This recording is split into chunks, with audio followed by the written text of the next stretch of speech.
Əgər yer üzündəki bütün ağaclar qələm olsaydı, dəniz də mürəkkəb olub ardından ona 7 dəniz də qatılsaydı, yenə də Allahın sözləri qurtarmazdı.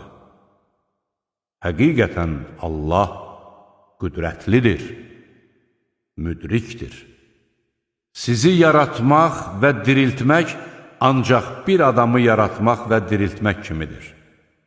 Həqiqətən Allah eşidəndir, görəndir.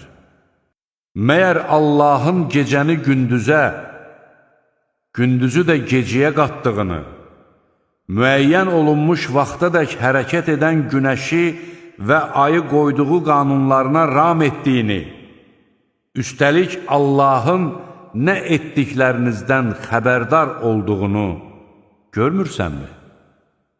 Bu belədir.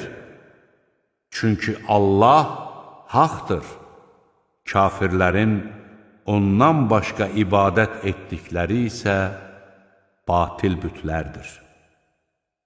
Həqiqətən Allah ən ucadır, ən böyükdür.